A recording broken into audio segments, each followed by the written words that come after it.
કોન્સ્ટેબલના safe score બહાર પડ્યા પછી અને માર્કેટમાં વિવિધ પ્રકારના મેરિટ બહાર પડ્યા પછી ઘણા વિદ્યાર્થીઓ કોમેન્ટ સેક્શનની અંદર, ઘણા વિદ્યાર્થીઓ ફોન દ્વારા, ઘણા વિદ્યાર્થીઓ ક્યાંક મુલાકાતમાં મળ્યા તો એ રીતે કહી રહ્યા છે કે સાહેબ અમારા જે માર્ક્સ છે એ આ જે સેફ સ્કોર, જે તે કેટેગરીનો સેફ સ્કોર કે કટ ઓફ કે મેરિટ કહી લો, લોકો વાતો કરી રહ્યા છે એનાથી ઘણા ઓછા છે. લાઈક કોઈ કહે છે કે મારા જનરલની અંદર જનરલ મેલમાં 130 કરતાં ઓછા છે, કોઈ કહે છે સાહેબ હું ઓબીસી મેલની અંદર મારા 120 કરતાં ઓછા છે, કોઈ કહે છે ઈડબ્લ્યુએસ મેલની અંદર મારા 110 કરતાં પણ ઓછા માર્ક્સ છે.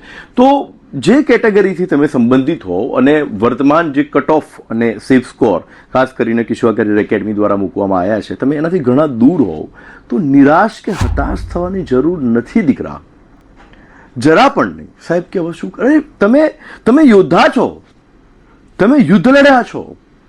યુદ્ધ જ્યારે થાય છે ત્યારે કોઈ એક પક્ષ વિજેતા થાય છે, એક પક્ષ પરાધીન થાય છે, તો પરાધીન થનારા જે સૈનિકો હોય છે આપણે એમને શહીદો જ કહીએ છીએ કે એ એમની રીતે એમના કારણથી લડતા હતા અને વીરગતિને પ્રાપ્ત થયા છે. પણ એ યોદ્ધા હતા, એ હિંમતવાળા હતા. તમે પણ યોદ્ધા છો. આ વખતે ચૂકી ગયા છો, આ વખતે કેટલાક માર્ક્સથી રહી ગયા છો, ચિંતા કરવાની કોઈ જરૂર નથી. હતાશ ના થાઓ. અઠવાડિયા 10 દિવસનો બ્રેક લો, મગજ થોડું ફ્રેશ કરી દો અને પછી શું કરવું એનું પ્લાનિંગ કરો. મારા તરફથી શું એડવાઇસ રહેશે, તો મારા તરફથી એડવાઇસ આપવા માટે હું તમને એટલે કે કોન્સ્ટેબલની પરીક્ષા આપનારા વિદ્યાર્થીઓને 2 કેટેગરીમાં ડિવાઈડ કરીશ. પહેલી કેટેગરી એ વિદ્યાર્થીઓ કે જે ઓલરેડી ગ્રેજ્યુએશન પતાવીને બેઠા છે, જે ગ્રેજ્યુએટ થઈ ચૂક્યા છે અને એ લોકોએ કોન્સ્ટેબલની પરીક્ષા આપી હતી. વિદ્યાર્થી મિત્રો, તમારે તો જરા પણ હતાશ થવાની જરૂર નથી, તમારે જરા પણ ગભરાવાની જરૂર નથી. હતાશા નિરાશાને ખંખેરી દો અને કોન્સ્ટેબલમાં 10 માર્ક્સ, 15 માર્ક્સ, 20 માર્ક્સથી રહી ગયા, કોઈ ચિંતા કરવાની જરૂર નથી. પેલું એક શેર છે ને કે સિતારો સે આગે જહાં और भी है, सितारों से आगे जहां और भी है, अभी इश्क के इम्तिहान और भी है, अभी इश्क के इम्तिहान और भी है. જો તમે ગ્રેજ્યુએટ થઈ ચૂક્યા છો, જો તમે સીસી પરીક્ષાનું ફોર્મ ભર્યું છે અત્યારે, જે લગભગ બધા એવું કહે છે કે ઓગસ્ટ સપ્ટેમ્બરમાં લેવાશે, એમાં 90 માર્ક્સનું મેથ્સ રીઝનિંગ છે. જો ફોર્મ નથી ભર્યું તો ગૌણ સેવા દ્વારા ટૂંક સમયમાં CC2 એટલે કે CCની બીજી જાહેરાત જુલાઈ ઓગસ્ટમાં બહાર પાડવામાં આવનાર છે, જેમાં ગ્રેજ્યુએશન જોઈએ છે. તલાટી કમ મંત્રી જુનિયર ક્લાર્કની જાહેરાત આવવાની છે. ફોરેસ્ટ ગાર્ડ, વન સહાયક, વનપાલની જાહેરાત આવવાની છે. ઘણી બધી જાહેરાતો તમારી રાહ જોઈને ઊભી છે. નિરાશ ના થાઓ. તમે જે મહેનત કરી એ મહેનતને આમાં કન્વર્ટ કરો. સાહેબ અમારે તો ખાખી જ જોઈએ છે, કંઈ વાંધો નહીં, અત્યારે આની મહેનત કરો. ડિસેમ્બર મહિનામાં, નવેમ્બર ડિસેમ્બરમાં ફરીવાર સરકારશ્રી 10,000 પોલીસ કોન્સ્ટેબલની જાહેરાત આપવાનું વિચારણામાં છે. તમે તૈયારી ચાલુ રાખશો તો એ કોન્સ્ટેબલ દ્વારા ખાખી પહેરશો, પણ તમે હતાશ થઈ જશો તો ક્યાંથી ચાલશે? તો તમારી તૈયારીની દિશા આપી દો આ પરીક્ષા ઉપર. સીસી, ફોરેસ્ટ, તલાટી કમ મંત્રી, એમાં મોટા ભાગે મેથ્સ રીઝનિંગનો સારો એવો ભાગ છે, તમે તૈયારી કરી જ છે. એ પરીક્ષાઓ આપો. અને ફોરેસ્ટમાં એ ખાકી જ છે, એ પરીક્ષાઓ આપો, એની તૈયારી કરવા માંડો. સમય ના બગાડો. મેક્સિમમ અઠવાડિયાથી 10 દિવસનો બ્રેક લો, એનાથી વધારે નહીં. એવું ના થાય કે વાંચેલું બધું ભૂલાઈ જવાય. અને તમારી તૈયારી ચાલુ કરી દો. ટાર્ગેટ રાખો કે પહેલા CCની પરીક્ષા આવે છે, એના માટે મહેનત કરીશું. તલાટી કમ મંત્રી, ચોમાસા પછી રનિંગ પણ ચાલુ કરી દો જો તમે કોન્સ્ટેબલ PSIની તૈયારી કરવા માંગતા હો. અને હવે કોન્સ્ટેબલ નહીં, તમે ગ્રેજ્યુએટ થઈ ચૂક્યા છો, PSIની તૈયારી કરો. PSIની નેક્સ્ટ ટાર્ગેટ PSI છે, ગભરાવાનું નહીં. કે આ ઘણીવાર અમે એવું જોયું છે, મારા ઘણા વિદ્યાર્થીઓમાંથી 2 દીકરીઓ હતી, બંને ખાસ બેનપણી, બંને સાથે તૈયારી કરતી હતી. DYSOની પરીક્ષા આવી, એક બેનપણી પાસ થઈ, એક ના થઈ, એક DYSO થઈ ગઈ, બીજી બેનપણી હતાશ થઈ ગઈ. મેં એને કહ્યું દીકરી તું હતાશ ના થા, મહેનત કર, ચાલુ રાખ. GPSCની પરીક્ષા આવી, એમાં SOની સીટ હતી. પેલી મહેનત કરી, મહેનત બંને કરી, DYSO થનારે કરી, જે પાસ નથી થઈ એણે પણ કરી. પેલી છોકરી એસો થઈ ગઈ, બેનપણી પેલા ડીવાયએસઓમાં પાસ થઈ હતી, આ એસઓમાં પાસ થઈ.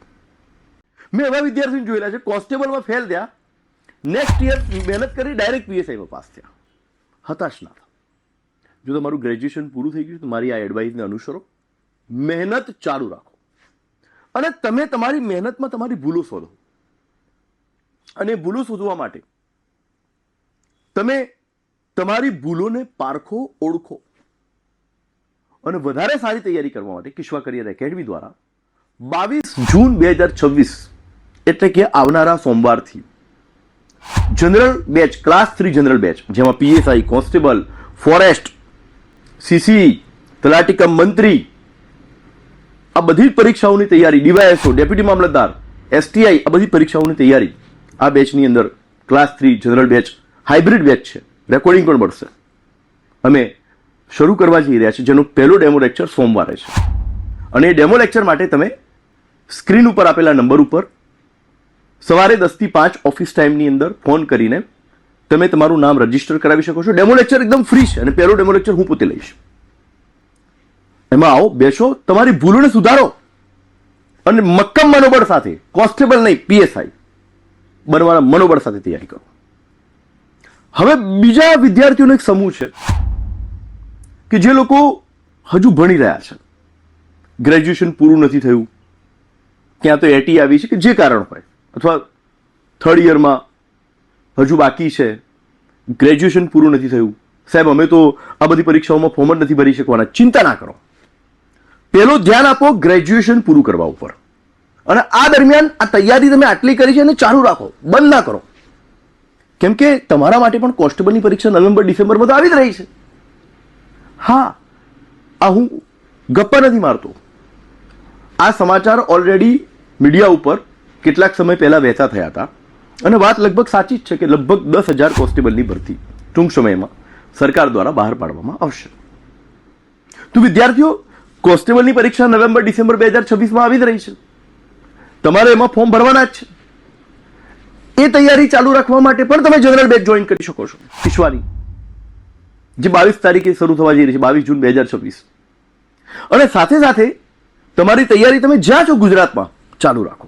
તમને પણ હું કહીશ કે તમે અઠવાડિયા 10 દિવસનો બ્રેક લઈ લો, પણ સાથે સાથે તમારું ગ્રેજ્યુએશન પૂરું કરવાનું વિચારો. કેમ કે હવે મોટાભાગની ભરતીઓ ગ્રેજ્યુએશન પર થઈ ગઈ છે.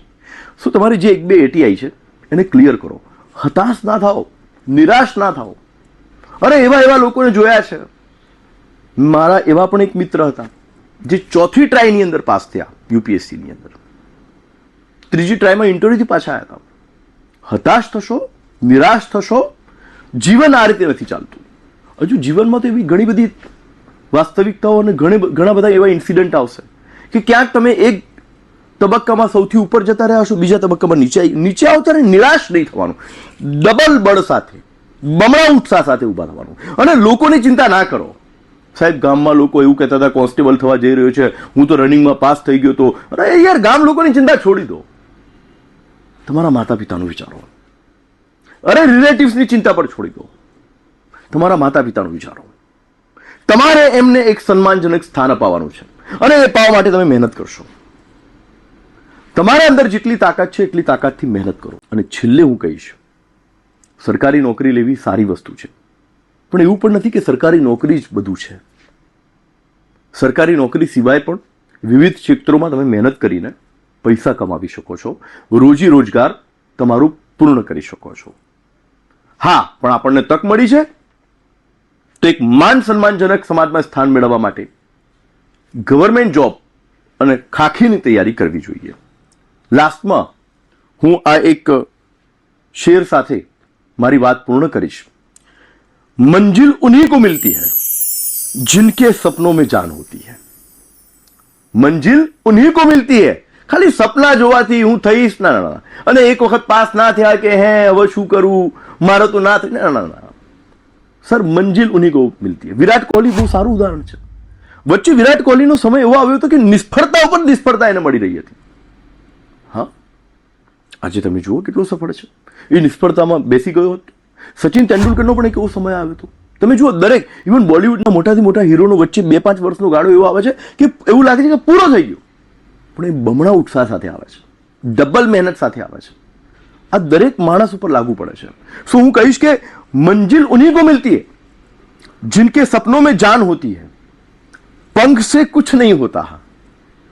હા, તમને કોઈ મદદ કરી દે, તમારા માતા પિતા તમને મદદ કરી દે, તમને અહીંયા મોકલી દે ગાંધીનગરમાં, અને તમે અહીંયા મહેનત કરો, આ પંખ આપે તમને ના. ખાલી તમે અહીંયા પડ્યા રહેશો, ઇવન બેચ કરશો કે ખાલી લાઇબ્રેરીમાં વાંચ્યા રાખશો ને, પંખ से कुछ नहीं होता. हाँ, हौसलों से उड़ान होती है, हौसलों से उड़ान होती है. तो ચિંતા કર્યા વગર બમણા ઉત્સાહ સાથે થોડા બ્રેક લઈને ફરીવાર નવેસરથી કોન્સ્ટેબલ, જે લોકો ગ્રેજ્યુએશન નથી થયા કોન્સ્ટેબલ, અને જે લોકો ગ્રેજ્યુએટ થયા છે એ સીસી, ફોરેસ્ટ, તલાટી કમ મંત્રી વગેરે પરીક્ષાઓની તૈયારી શરૂ કરી દો. અને કિશ્વા કરિયર એકેડમી આ માટે તમારી સાથે જ છે. 22 જૂનની જનરલ બેચમાં ફ્રી ડેમો લેક્ચરમાં પણ આપણે જરૂરથી મુલાકાત કરીશું. જય હિન્દ.